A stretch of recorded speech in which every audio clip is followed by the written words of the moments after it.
모두 반갑습니다. 저는 평범하지 않은 삶을 살아온 40대 중반의 남자입니다. 앞서 평범하지 않다는 말씀을 들은 이유는 제가 입술 위에 세로로 갈라진 기형인 구준열로 태어났기 때문입니다.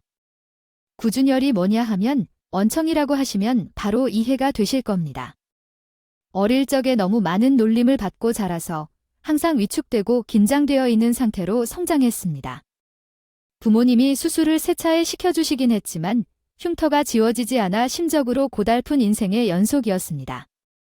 어릴 적에는 부모님이 이렇게 낳아준 걸 참 많이 원망하고 미웠었는데 이제는 항상 미안해하며 가슴 아픈 모습을 봅니다. 보면서 자랐더니 성인이 되었을 때 세상에 존재하는 것만으로도 감사드리게 되며 과거 미워했던 마음을 죄송하게 생각하게 되었습니다. 어릴 적 꿈이 유치원 선생님이었기 때문에 대학의 유아교육과로 진학하였습니다. 친구가 없어서 공부에만 전념했더니 우수하게 졸업하여 유아 임용고시에도 한 번에 합격하여 유치원 교사 자격을 취득하였습니다. 빠르게 취직될 것이라 믿어 여러 군데 유치원에 이력서를 제출했지만 면접에서 입을 모아 자신들의 유치원과 맞지 않다는 평을 받아들이지 않았습니다. 그러던 중 좋은 원장님을 만나 대형 유치원에서 아이들을 가르치며 행복하게 지내고 있다고 생각했는데요. 이번에는 학부모님들이 선생님을 자르라고 너무 많은 항의를 해서 어쩔 수 없이 그 유치원에서 떠나야 했습니다. 그렇게 1년 동안 유치원 교사가 되고자 했지만 제 흉측한 얼굴 때문인지 꿈을 이루지 못했습니다. 다른 일을 찾아보러 다녀봤는데 교육 분야는 제게 너무 큰 산인 것 같아서 얼굴을 드러내지 않고 할 수 있는 일을 찾아다녔습니다. 다행히 대기업 생산직에서 운이 좋아서 합격해서 지방에 있는 공장에 들어가 기숙 생활을 하며 돈을 벌 수 있게 되었습니다. 급여도 좋고 일도 재밌어서요. 힘든 것도 모르고 오랜 시간 동안 버텨왔습니다. 32살이 될 때까지 공장에서 일하며 꽤 많은 돈을 모았어요. 공장에서 기계처럼 일하다 보니 생각이 다른 곳으로 향했죠. 이루고 싶었던 꿈은 어느새 먼지처럼 흩어져 버려 미련이 없었는데 벌어놓은 돈으로 더 많이 벌 수 있는 일을 시작할 수 있을 것 같아 퇴사를 결심했습니다. 많은 퇴직금까지 받고 공장을 나와 부모님과 함께 서울로 돌아왔어요. 거창한 사업을 하지는 않았고 노후까지 이을 수 있는 일을 생각하다가 편의점을 오픈하기로 결심했습니다. 가게는 제가 번 돈과 조금의 대출을 받아 부모님의 도움 없이 오픈할 수 있었습니다. 처음 장사를 시작했을 때 제 얼굴을 보고 이상한 눈초리를 주는 분도 있었고 어르신 몇몇은 대놓고 번청이가 장사를 하네라며 곤욕을 주기도 했답니다. 그런데 저는 평생 놀림을 당하고 자랐기 때문에 대수롭지 않게 생각하고 내일도 미소를 잃지 않고 손님들을 대했습니다. 제 편의점은 술집이 즐비한 상가 근처에 있어서 장사는 꽤 잘 됐습니다. 정확한 매출을 말씀드릴 순 없지만 대기업 공장에서 벌었을 때보다 몇 배는 벌일 게 좋았습니다. 그래서 여유자금이 많이 생겨서 기부를 시작하게 되었습니다. 소외된 아이들이 다니는 특수학교에 매달 일정한 금액을 기부했는데 해당 학교장이 기부금을 어디에 사용하는지에 대해요. 썼는지 일일이 문자를 알려주셨습니다. 저는 그럴 필요가 없으니 알아서 잘 써달라고 했는데 계속해서 기부금 사용처를 밝혀주셨어요. 학교장님과 그런 식으로 연락을 자주 주고받다가 어느 날 학교에 초대를 받았습니다. 여러 번 오갔다가 유치원 선생님을 잠깐 했다는 얘기가 나오자 제게 아이들을 위해 특별 수업을 진행해보면 어떨까요 하는 제안을 해주셨습니다. 그 순간 심장이 얼마나 뛰던지 오랜만에 설렘을 느꼈습니다. 그래서 전 유치원에서 했던 수업을 떠올려 아이들 앞에서 특별 수업을 하게 되었습니다. 수업 내용은 특별하지 않고 그냥 아이들과 뛰어놀며 많이 웃게 해준 게 전부였어요. 교장 선생님, 오늘 제게 이렇게 큰 기회를 주셔서 감사합니다. 덕분에 오래 묵혀두었던 꿈을 이룬 기분입니다. 재훈 씨, 오늘 정말 수고 많으셨어요. 마음 같아서는 저희 학교에 채용을 하고 싶지만 따로 자격이 있어야 해서 어쩔 수 없겠어요. 그래도 가끔씩 이렇게 특별한 수업을 부탁드릴 테니 종종 학교에 나와주시면 저희에게는 영광일 것입니다. 아이들을 가르치는 것보다 더욱 위대한 일은 없다고 생각합니다. 이런 측면이 유치원 교사들이 못 되었다는 것에 참으로 세상이 밉네요. 그렇게 교장 선생님과 제게는 식사도 함께하고 가끔 만나 커피도 마시는 사이가 되었답니다. 그리고 저는 평생 계획만 가지고 있었지만 실행하지 못한 일을 해보기로 마음먹었습니다. 남을 위해 헌신하고 도와주는 봉사활동이었죠. 어디서 어떻게 시작할지 몰라서 무작정 봉사단체에 가입하여 나가게 되었습니다. 처음 가게 된 곳은 보육원이었는데 그곳의 아이들을 보니 제 2년 시절이 힘들었다고 말하지 못하겠더라고요. 심한 놀림과 따돌림을 당하기도 했지만 먹고 싶은 건 마음대로 잘 먹고 잊고 싶은 일은 또다시 겪으면서 자랐다는 것이 얼마나 큰 행복인지 깨달았습니다. 그 후 양육원에 가서 청소도 하고 빨래도 하며 미혼모들을 도와주었습니다. 센터의 편의점에서 음식을 제공하게 되었습니다. 남을 도와 사는 것이 얼마나 큰 기쁨이며 가치 있는 일인지를 깨달았습니다. 저는 매주 한 번도 빠지지 않고 일요일마다 봉사활동을 했습니다. 남을 돕는 일이긴 하지만 제 내면의 충전진 마음을 되살리는 일이며 무엇보다도 소중한 경험이었습니다.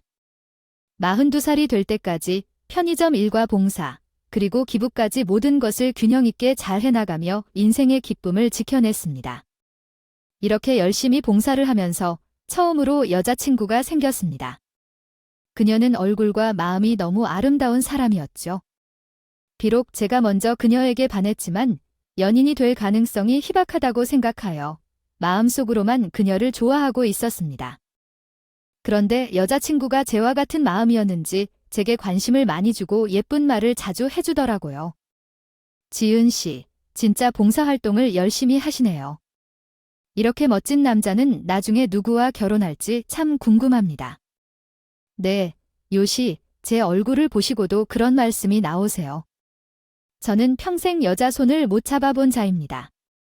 아니요, 왜요? 겨우 흉터 때문인가요? 제가 보기엔 아무렇지도 않아 보이는 건데요. 그래요, 빈말이라도 감사합니다. 제가 빈말이 아닌데요. 그럼 제가 지훈 씨를 만나게 되면 첫사랑이 되는 거예요, 네? 영상을 중지하세요. 제 얼굴이 빨개진다고요? 저는 농담하는 게 아니에요. 제 진심으로는 지훈 씨가 멋있고 좋은 분이라고 생각해요. 다른 봉사자들에게 물어봐 보세요. 제가 얼마나 지훈 씨 이야기를 많이 퍼뜨리고 다니는지요. 그래서 저는 용기를 내어 유미 씨에게 데이트를 신청했고 그날 저녁에 식사를 하며 많은 대화를 나눴습니다. 서로에 대해 조금씩 알아가자마자 우리는 곧 사귀기로 결정했어요. 저는 짝사랑하던 여자와 사랑이 이루어져서 꿈만 같았어요. 여자친구와는 거의 매일 만나서 순수하고 풋풋한 데이트를 하며 사랑을 깊게 쌓아 올리기도 했고 함께 봉사활동을 하며 좋은 일도 많이 했습니다. 유미야, 너처럼 예쁘고 착한 애가 왜 많이 결혼을 안 한 것 같아. 그거야, 자기를 만나려고 그랬나 봐에 내가 원래 눈이 좀 높아. 겉으로만 착한 척, 사람 좋은 척하는 그런 남자들만 가득한 세상에서 자기를 찾아내는데 40년이 걸렸대. 유미는 그렇게 말도 참 예쁘게 한단다. 내가 좋은 놈은 아니지만 앞으로 노력할 거야. 자기는 노력 같은 거 하지 않아도 돼. 지금 그대로가 완벽하고 훌륭한 사람이라고. 유미는 제대로 콩깍지가 씌워진 것 같아. 저를 진심으로 사랑하고 좋아해줬어. 당연히 나는 유미가 제 인생을 통틀어서 가장 큰 행복이었고 그렇게 1년 조금 넘게 연애를 했더니 다른 욕심이 생겼어. 바로 결혼이었습니다. 유미에게 반지와 꽃다발을 주며 청혼을 했어요. 눈물을 흘리며 저와 결혼해주겠다고 대답해 주셨어요.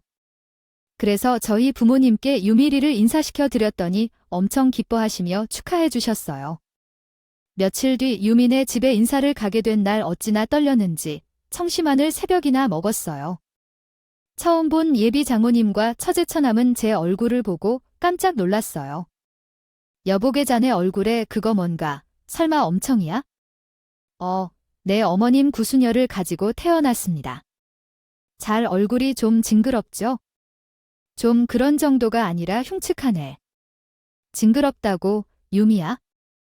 넌 어디가 좋다고 결혼하겠다고 이런 남자를 집에 데려온 거니, 엄마? 말 좀 가려서 해. 지은 씨의 얼굴이 어디가 어떻다고 그런 막말을 하는 거야? 당장 사과해. 없는 사실을 말하는데 무슨 사과야?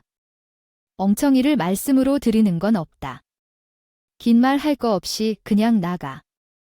저 얼굴을 본 지 10분 만에 예비 장모님은 열을 올리시면서 저를 미치셨고, 유미는 장모님께 화를 내며 자기야 결혼할 사람에게 함부로 대하지 말라고 하셨다. 전무님과 처제 처남은 완강하게 저를 반대하였고, 유미는 끝까지 저와 결혼하겠다고 으르렁으르렁거렸습니다. 싸움이 더 커질 것 같아 예외를 말리고 나중에 다시 찾아올 거라고 약속한 뒤 조용히 빠져나왔습니다. 처음에는 식구들이 내가 언젠가는 식구로 인정받지 않을 것이라고 나를 거부하고 있었어요. 결혼이 힘들어진 상황이었고 사실 그것은 예상했던 일이었죠. 마음을 정리하기로 결심하고 유미에게 이별을 전했습니다. 하지만 유미는 결혼을 반대하면서도 살림을 준비하자고 강하게 주장했습니다. 유미야, 아무리 그래도 남의 집 귀한 딸을 결혼식에도 안 부르고 동거하고 해결을 하겠다는 말은 이상하잖아요. 그래서 난 너랑 헤어질 거야. 나는 지은 씨 없으면 못 사니까 무조건 내가 하라는 대로 해야 해. 유미의 마음은 감사했지만 처음 식구들이 걱정돼서 결정을 내리기 어렵게 했습니다. 그러자 유미가 짐을 싸들고 제 집으로 떠났습니다. 들어왔어요. 나는 오늘부터 여기서 살 거야.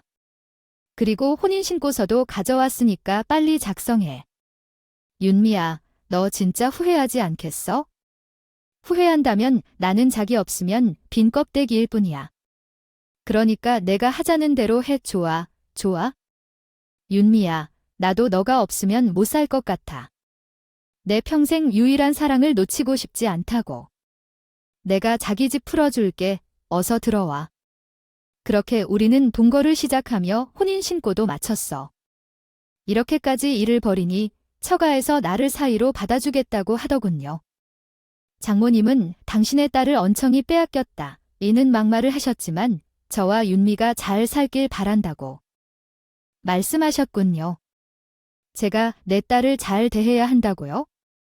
만약 규미가 눈물을 흘리면 각오해야 할 것 같습니다. 그렇다면 어떻게 규미를 키울 것인지 궁금해요. 제가 귀하게 여기며 사랑하겠습니다. 믿어주세요. 장모님. 입이 찢어져도 잘 대화하는 걸로 알겠네요. 말이 나오니까 먹겠지만 내 딸을 어떻게 호강시킬 수 있을까요? 그럼요, 장모님. 평생 내 딸을 호강시켜드릴 수 있습니다. 운영 중인 편의점이 매우 잘 되고 있고 부모님이 유미와 결혼했다고 유산을 물려주셨습니다. 그게 정말인지 의심스러운데 생각보다 그렇게 안 나쁜 것 같습니다. 내 딸을 데려다 줬으니 우리에게는 모든 것이 있어야 할 것입니다. 네. 당연히 보답해 드려야 해요. 바라시는 게 있으시면 뭐든지 말씀하세요. 그래, 그럼 나는 외제차인데 뽑아주고 주면 자네 처제 처남한테도 큰 거 하나씩 해주게. 자네 재산이 좋다니까 이 정도는 껌이야. 껌은 아니지만 유미 가족분들에게 마음을 베풀어야 해요. 이렇게 귀한 댐을 저에게 주셨으니 못 드릴 게 뭐가 있겠습니까?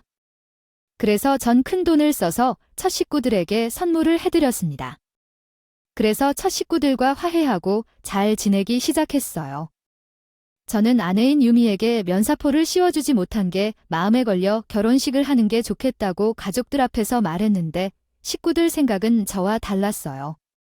결혼식을 하겠다고 두 사람은 이미 살림 차리고 잘 살고 있는데 뭐 하러요. 결혼식을 해. 유민이가 말하라고 했다. 꼭 결혼식을 해야 할 것 같니? 난 상관이 없어. 내 아는 처음부터 결혼식에는 관심이 없었고 당신과 함께 사는 것만으로도 만족한다고 했다. 입버릇처럼 말했는데 제 마음이 편하지 않아서 설득하려고 했다. 여보, 그러지 말고 결혼식을 올리자. 많은 사람들한테 축하도 받고 예쁜 드레스도 입어봐야지. 그렇지 않겠어? 나는 그런 허례허식을 별로 안 좋아해. 당신은 아직도 나에 대해 모르는 것 같아. 당연히 알지. 하지만 내 마음이 편하지 않아. 그리고 당신을 많은 사람들 앞에서 자랑하고 싶다고 했어? 됐어. 날 누구에게 자랑할 생각을 하지 말고.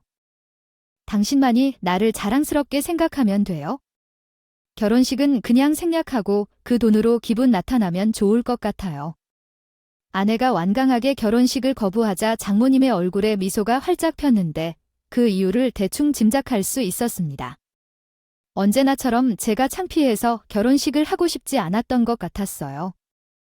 속으로 조금 서운하지만 그냥 같이 웃고 말았어요.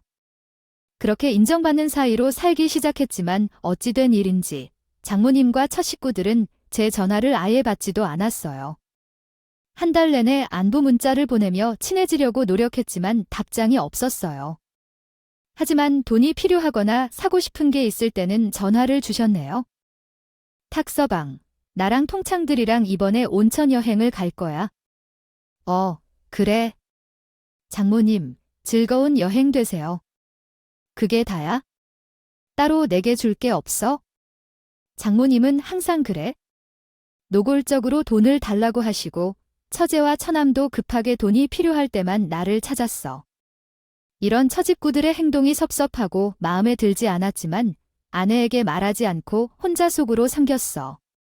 그러한 가족들의 태도는 1년 내내 계속되었고 언젠가는 내 마음을 풀어주고 진짜 가족으로 받아들이겠다고 믿었어. 하지만 내 소원은 이루어지지 않았어. 아내와 함께 한창안을 했는데 처제가 결혼한다는 소식으로 시작되었어. 유미야, 박서방 우리 유리가 시집에 가게 되었어. 두 사람이 우리 유리한테 뭘 해줄 건가? 엄마, 그게 정말이야. 유리야, 축하해.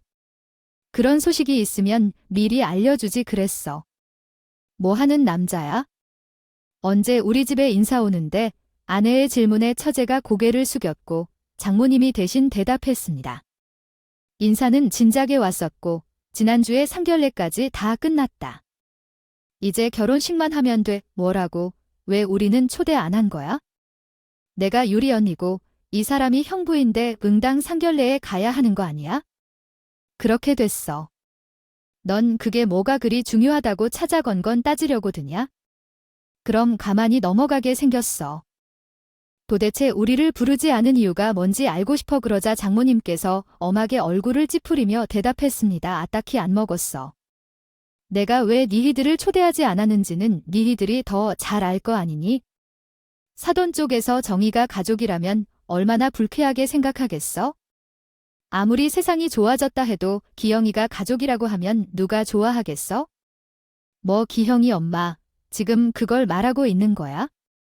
내 남편은 누구보다 정상이야. 아주 작은 흉터 하나로 이렇게 막말을 듣게 할 이유가 없다고. 진짜 말 많아. 알았어. 기형 아니야. 됐어. 엄마 그렇게 말하는 거 아니야? 내 남편이 우리 식구들한테 얼마나 잘하고 있는지를 알 사람이 이렇게까지 해주는 것은 말도 안 된다고 생각했습니다. 잘하는 것을 더 실천해봐야 얼마나 잘할 수 있는지를 알게 된다고 생각합니다. 언제나 인정받는 내 딸을 데려갔다면 당연히 고개 숙여야 할 것이지만 매일같이 3.배 이상을 내려야 할 필요는 없으므로 두 사람의 갈등이 심해질 것 같아 제가 개입해서 중재하려고 했습니다. 여보, 이미지는 정말이지 중요한 일이야. 왜 고집부리고 거스려야 할 것이 있고 산길을 걷자는 게 어때? 결혼식에 참석해서 진심으로 축하하는 게 옳다는 거지. 그때 장모님이 저를 쳐다보면서 야, 얼마 전 내 말 못 듣고 건드리지 마라 했지? 엄청 좋으신가 보다. 존경해야 할 만한 분이었으니 안 불러도 알겠어 라고 하셨잖아. 하지만 그것보다 훨씬 큰 잔치에 네가 와서 무척 얌전하게 행동했으니 자네가 오길 바랬단다. 지금도 겁 왜 안 가려 해서 이 힘든 세상을. 어떻게 살아갈지 묻던 소동을 찾습니다. 얼굴이 빨개진 채로 어떻게 해야 할지 몰라 고개를 푹 숙이고 옆에 있던 아내가 목소리를 높였습니다. 진짜 해도 너무하는 거 아니야. 내 남편은 우리 집 식구다고 누가 뭐래? 우리 집 식품 하자. 그런데 유리 결혼식에는 안 하면 좋겠다고 몇 번을 말해야 일을 하겠다는 거야? 진짜 어이가 없네. 돈 필요할 때만 연락하는 거 내가 모른 척하고 있었는데 괜히 그랬어. 엄마랑 동생들이 마음을 언젠간 열줄 거라고 기다려봤는데 내 남편은 오로지 돈으로만 생각했던 거야. 앞으로 내 남편한테 한 푼도 받을 생각하지 않지만요. 아이고, 누가 들으면 건물이라도 샀다고 알겠네. 꼴랑 용돈 좀 준 것을 가지고 그렇게 생세를 냈냐? 알았어요. 떡이다. 이제 우리도 남편이 필요하다.